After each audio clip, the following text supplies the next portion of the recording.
Será que estou azarado? Essa é uma expressão muito usada por pessoas que têm uma consequência adversa em sua vida. É uma das expressões que mais ouvimos em nossos dias, mas quando é proveniente da boca de um crente, ela soa algo que não está em sintonia com a vontade de Deus.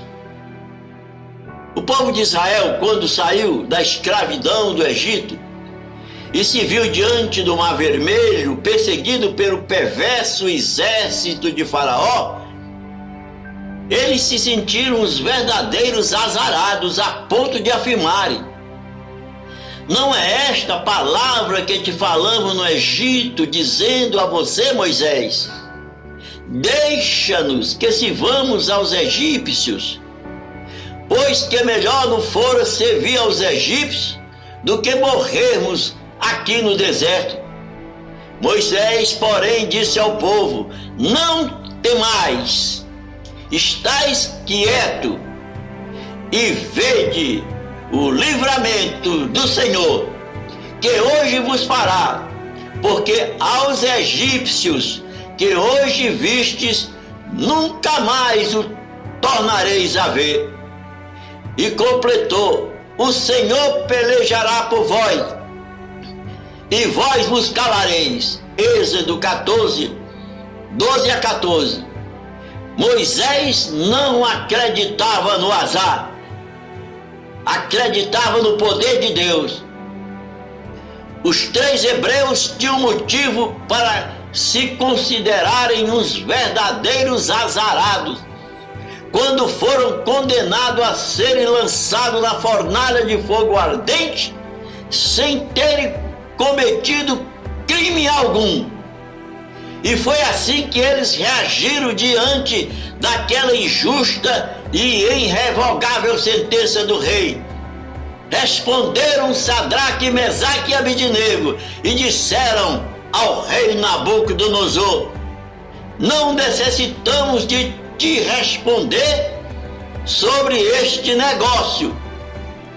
Eis que o nosso Deus, a quem nós servimos, é quem nos pode livrar. E sabe o que é que vai acontecer? Ele nos livrará da fornalha de fogo ardente e da tua mão, ó rei. Daniel 3, 6, 16, 17. Eles não acreditavam no azar porque confiavam em Deus. Quando aquela tremenda tempestade se abateu sobre o navio que Jonas pegou para viajar para Tarsis, ele poderia até ter pensado que estava num dia azarado mesmo. Mais azarado ainda ficou quando a tripulação do navio o lançou no mar e ele foi logo cair, sabe aonde? Na boca de um faminto peixe. Não era azar, não.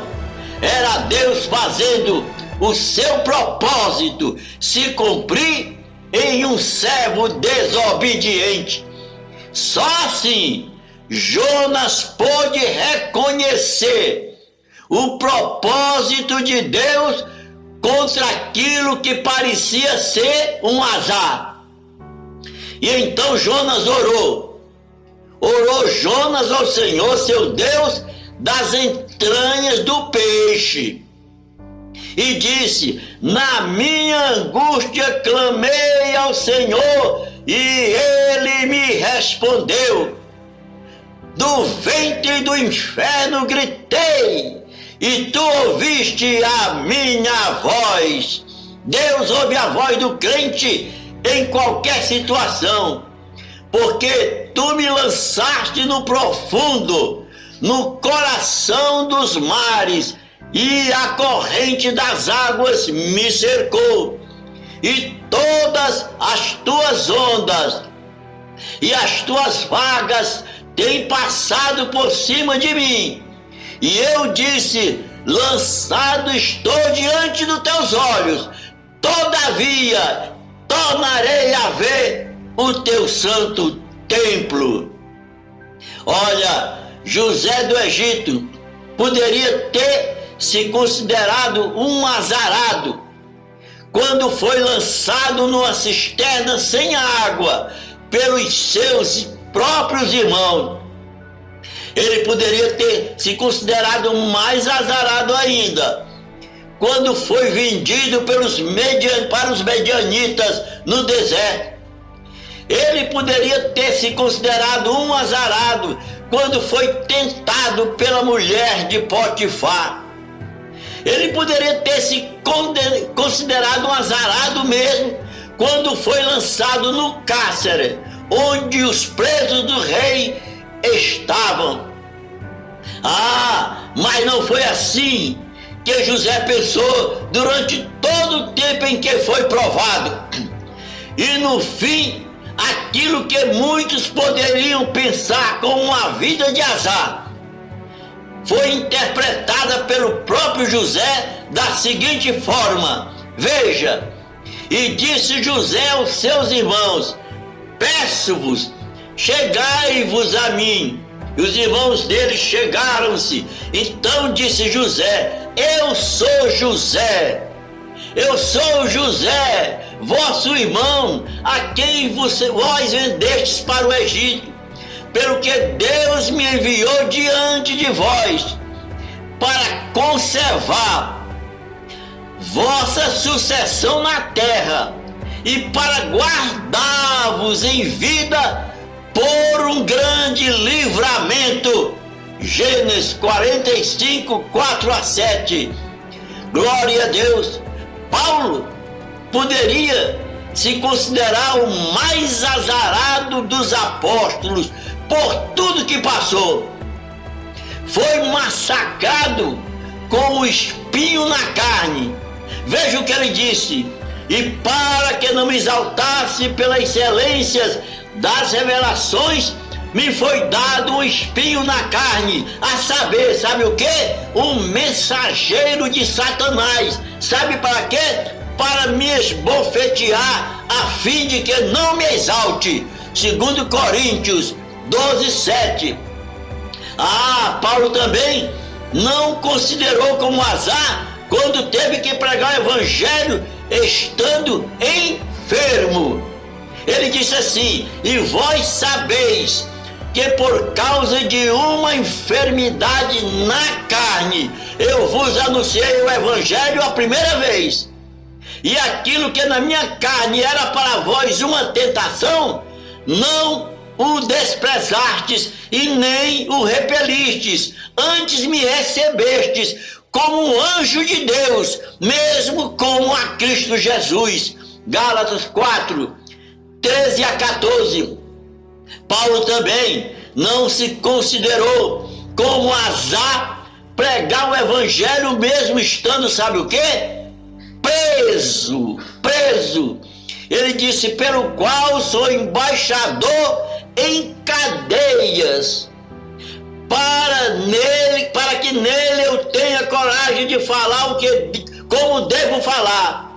Ora, para que vós também possais saber o que eu estou fazendo e o que eu estou passando.